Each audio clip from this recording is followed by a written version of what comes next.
Hey everyone, Felipe here. Welcome to another Tower of Saviors card review video. In this video, I'll be taking a look at the new skill adjustments for the Supreme Reckoning Norse God series. I'll be taking a look at the leader skills, team skills, active skills, and dragon wares that they have released for these characters, and letting you know my thoughts and opinions about these buffs and adjustments. So, without further ado, let's get started. We are going to start with the leader skill. We are going to see that the left side is going to be the old skills and the right side is going to be the new skill.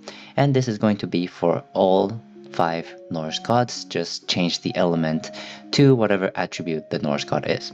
So looking at the leader skill, we see that the new adjustments are going to be a greater attack multiplier, going from team attack times 6 to a team attack times 8. HP and recovery increases by 2 times instead of 1.2, and you still get an additional 1.9 HP and recovery for god members in the team. Additionally, you get an additional effect. By dissolving enchanted runestones, you get an additional team attack times 2. And by dissolving god runes, you get a bonus of times 2 instead of the old 1.5 team attack. At the end of the round, turn 3 water runes into enchanted god runes, which is actually pretty good, especially for Norse gods. The old one would just transform it into enchanted runes, which means that it was pretty slow to ramp up in damage, and we'll cover that later. So just looking at the leader skill, Madhead just took the old leader skill, no particular changes, and just slapped a bunch of additional attack multipliers. And this is, in my opinion, not bad. Because this is going to give the Norse gods an additional damage output that can compete with the current meta and the current enemy HP requirements. Nowadays, enemies have a very tanky HP bar, which means that any teams that have less than team attack times 6 will struggle with the current nightmare stages and ultimate stages. So bringing that up from times 6 to times 8 is good. And you're also slapping an additional times 2 attack multiplier and an additional times 2 by dissolving god runes. And because it is a Norse god playstyle where your attacking rune is just the runestone of your own attribute, you are definitely going to be dissolving enchanted runes thanks to your passive, and god runes thanks to the 5th effect as well. The 5th effect basically satisfies the 3rd and 4th effect, so that means that you have an unconditional times 4 attack multiplier every single round, which means that the leader skill has a very high attack multiplier, and in my opinion can compete with the current meta in terms of damage output. You also get additional HP and recovery, so also pretty good. So all in all, the buffs for the leader skill is just increasing the multipliers for your damage output, and that's pretty much it. So now let's move on to the active skills. Sorry about that. For the active skills, we have a CD6 conversion skill. In the past, it was just converting earth into enchanted god runes and earth and heart runes into enchanted fire runes. Now everything is converted into enchanted god runes, which is really good, increases your attack, and also allows for better synergy with your second active skill, and we'll take a look at that later. If the team only has attribute of gods of your same attribute, damage will be dealt regardless of trio shield and quintet elemental shield, which pretty good to have in terms of shield breaking potential to deal with annoying enemy skills. At CD6, pretty good, and I think this is a really good adjustment for the active skill because it gives it more utility rather than just being a simple convert. So first skill actually is pretty good in my opinion. Now let's take the second active skill. The second active skill doesn't really change much. It only gives it a times 2 attack and recovery boost basically. And runestones, all runestones dropped will be enchanted god runes. But this, it's not that great. I mean, it's going to be good, but I do think they could have done something better with the second active skill. Yes, the attack and recovery boost is nice, but again, it just feels like Madhead is slapping a bunch of multipliers just to make the damage bigger, to make them more relevant, but it struggles with just utility, basically. I think the main utility of this second active skill is the tumbler effect that you get when you dissolve 10 or more God runes. But if you take a look at the skill itself, yes, you are dropping enchanted God runes in the first batch, or all runestones to be dropped are enchanted God runes, but there's no guaranteed sky drop. So if you are unlucky and you don't have 10 God runes, or if you don't get sky drop, then that means you are not able to trigger the um, tumbler effect. At the very least, it changed from being first batch only to more. But even then, if you are not guaranteed the sky drop, you cannot guarantee your tumbler effect, and you're still leaving it up to fate to deal with these. To deal with the tumbler. However, this does synergize a little bit better with the first active skill now, because in the past, you are only relying on the amount of attribute of runes of your own attribute, since the old skill will only turn your attribute into God runes. And that means that if you didn't have 10 fire runes, you couldn't activate Tumbler. But now, since you are converting more runes into enchanted God runes, that means that you can more reliably activate the Tumbler skill. However, that's just a very niche case. You are also just using both active skills in one round for one single effect, which in my opinion is not that great. You want to have active skills that do different things just to have more flexibility. You don't have to be tied down in order to use both active skills in order to counter a single enemy. So yes, a nice attack and recovery boost, which is nice, but in terms of utility, it's not that great. Mostly because you cannot guarantee sky drop, and you can also not guarantee the tumbler effect unless you generate your own God runes, or you just rely on luck to get sky drop for that. CD8 is also kind of slow, and in my opinion, this active skill was always the weakest link of the Norse gods. I never used it when I played Norse, and even now, I don't think I will use it either. Maybe just to boost my attack for the boss and something. So I do feel they could have done something more with this second active skill. Now, taking a look at the combination skill, this combination skill is activated with both the Norse God member as well as having Odin in the team. And by spending both active skills, you can activate this combined skill. Now the combined skill is basically the same. Dissolve all light runes in the first batch, team attack times 3 additionally. The only change that you get is that damage will be dealt regardless of trio elemental shield and quintet elemental shield and fixed combo shield. And in my opinion, this is really, really bad design. This skill adjustment could have definitely seen a better adjustment.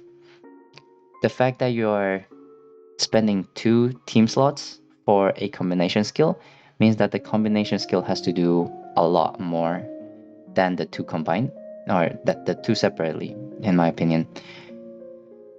The effect is not that bad. You still get the conversion effect, but this conversion you can get by just activating your own Norse God active skill. So there's not really much to do that. You do get a 2 round of team attack times 3, but honestly that's not too great, especially since you're sacrificing one of your team slots to put Odin in it.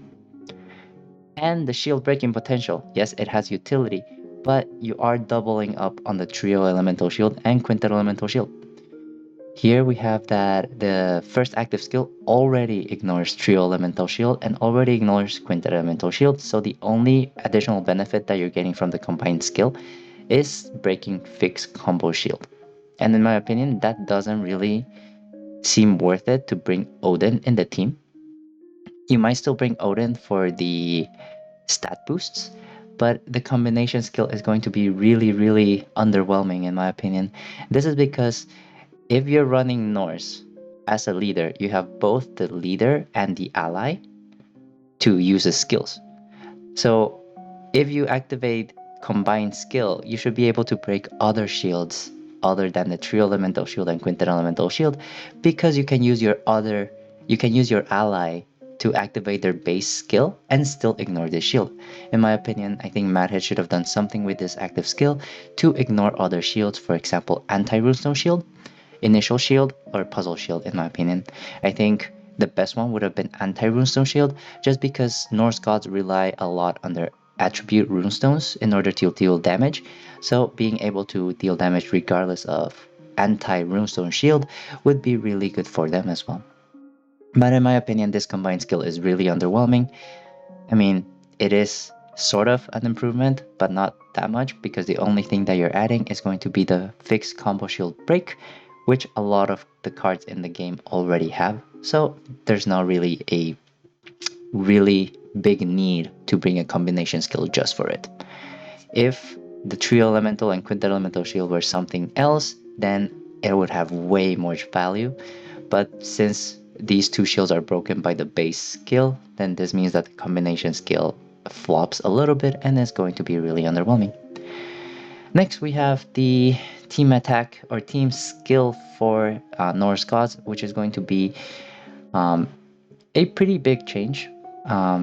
By dissolving dark runes, so not you don't need to dissolve enchanted dark runes anymore. You turn dark runes into enchanted god runes, and you also get an unconditional god attack times 6, which is honestly really good as well. This again is just Madhead slapping multiplier on top of multiplier on top of multiplier to give Norse gods better damage to be able to deal with the current meta and the increased enemy HP. In my opinion, this team skill is actually pretty good, because this solves one of the problems that I had when I was playing Norse, and this is the very slow ramp up that you had whenever you started the stage. And nowadays, usually you have to kill the first wave in 1 or 2 rounds, and Norse gods usually struggle with it because you would start the stage without any god runes, or without any enchanted god runes, which means that you had to spend 1 round to dissolve dark runes to convert them into enchanted runes, and then the next round you convert your enchanted runes into god runes, and then on the 3rd round you were able to deal your big damage. Now you only have to dissolve 1 round to generate your god runes, and now you can deal your big damage from the 2nd round onward. Still, you need to wait 1 extra round to dissolve dark runes to generate your first batch of enchanted god runes, but it's still going to be pretty good, and you also get a times 6 attack bonus for god members, which if you tack on all these multipliers is going to make Norse gods a really powerful leader in terms of damage output by itself. So in my opinion, I think it is a good buff for their leader skills, and it is definitely going to see some more play and definitely become more viable in terms of dealing with current content. However, I think some of the skill adjustments are a little bit lacking, and this means that the amount of utility they have is not going to be that good, and they are again just going to be meant as the leader series. And in my opinion, the cards that stay in play in Tower of Saviors are going to be cards that have a lot of utility and that can be put in teams, in newer teams when they come out. And usually, no matter how powerful your leader is, it will start falling off the meta as leader multipliers keep climbing. Nowadays, we're seeing times 8, times 7, times 8. Back then, times 6 was really good, but now you see Norse gods fell off of the meta, so now they need a skill adjustment. And this is a fate for any card that's just a leader. It is inevitably going to fall out of the meta. So no matter how broken it is, for example, Ying Zhen was really good and everyone used him, but nowadays they had to power release him because he was not strong enough.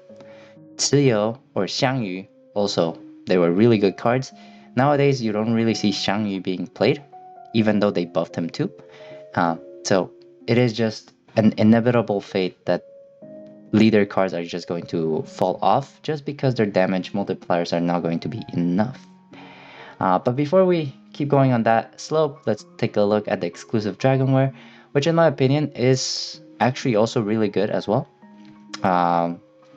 Dragonware skill, active skill of the character gets reduced by 1. This makes the CD6 skill CD5 and CD8 skill CD7, which is going to be amazing for them. Also, more attack multiplier. And by dissolving more God runestones, attack multiplier increases again.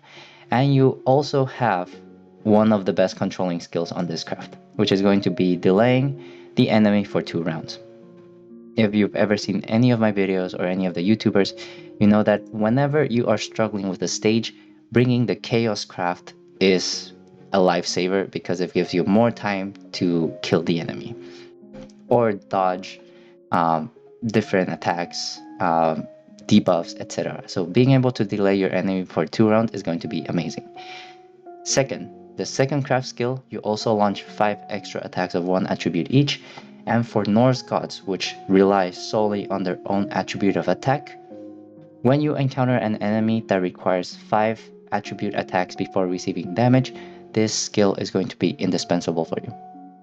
And the fact that you don't have to bring a team member for it is going to be really good because you can just activate your craft to deal with that enemy. And because Norse God rely on mono attributive attacks, this is going to be really good for them. So in my opinion, it is a good adjustment for the Norse gods to have this revamped or this skill adjustment because they are going to be really good leaders now. And you have a lot of multiplier. You have a ×8 team attack, ×2, another additional ×2 just from your leader skill only, which is tied to really easy to achieve conditions. And then you have a really easy to achieve ×6 attack bonus. You also have Dragonware passives that increase your attack even further. And you also have your active skills that now deal more damage as well. So all in all, I do think this is a good way to buff the character to make it see a little bit more play in the game. But it is going to fall off the meta. No questions asked, because the cards didn't really get that much utility. So you are not going to run them in newer teams when the damage multiplier falls off. Their combined skill is not that great. You ignore pretty common shields. But yeah, overall, at the rate the game is going, the attack multiplier of leaders is going to keep increasing and keep increasing, and inevitably Norse gods will fall off the meta again. And right now they have a really good attack multiplier going on, but eventually this attack multiplier is not going to be enough at the rate the enemies are growing, basically. And for a card that relies on just being a leader, because Norse gods have always been a leader series, you can only run them as leaders because as members they don't really give you that much utility. And so as a series that only relies on their leader potential, they are just going to fall off the meta eventually because the enemies just grow so much. And also the other thing is that your team skill for Norse gods is just one line. And nowadays, for you to be a good leader, you have to have team skills that passively help you ignore some of the enemy skills. For example, burning, sticky, electrified, frozen, puzzle shield, fixed combo shield, initial shield, things like that. And the fact that your team skill for the Norse gods don't have that is going to be a little bit, it's going to hold them back a little bit if you compare it to other meta team leaders right now, because that also helps you not have to occupy your team slots to deal with these skills, and you can also just have an easier time clearing the game because you don't have to think about these enemy skills, and you're going to have an easier time building a team for the newer stages. But because they lack these passive team skills to deal with certain enemy shields, they are going to struggle a little bit more than other meta teams, and eventually when the damage is not enough, it is going to just fall off the meta. So, final thoughts about the Norse God Skill adjustment. I do think it's a really good buff for them. They are definitely going to see a lot of play, and they are definitely becoming viable to clear some of the newer stages that are coming out. But in terms of skills, it is a little bit lackluster, a little bit underwhelming what they did with their both active skills. I do think they could have buffed their team skill. Their combined skill is absolutely horrible, and they should have added something else like anti-runestone shield, or I don't know, anti-number shield, anti-combo, anti-initial, equal combo shield, fixed combo shield, something else other than the two that were already covered. I think they could have also done something to their Supreme Reckoning craft skill to make it more useful as well. And they could have also given them more team skills other than the times 6 god attack and the conversion to enchanted god runes. This team skill could have been better because nowadays, like, every meta team has a really big paragraph for their team skills, and this one is a little bit underwhelming, for them, at least in my opinion. But yeah, definitely a very well needed buff. But in terms of active skills and utility, not that great. So even though the card is going to be very viable to clear newer stages coming out soon, in the future I do predict the card will fall off the meta pretty easily because of the lack of utility and shield breaking potential. And just the fact that newer leaders are going to be more powerful and have more utility than them. But yeah, that's all I wanted to say about these cards. Please let me know in the comments if I said anything wrong or if I made any mistakes reviewing these cards. And as always, stay tuned on my YouTube channel for more Tower of Saviors content. For now, stay safe, stay healthy, and I will see you next time. Bye everyone!